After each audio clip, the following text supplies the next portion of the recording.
shooting my Glock 45. I'm not really a fan of Glocks, but my job requires it, and so I had to get one. It shoots pretty good. I like it.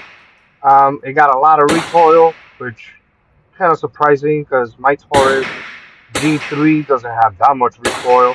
But hey, what can we do? We just gotta get used to it. So hope you like the video.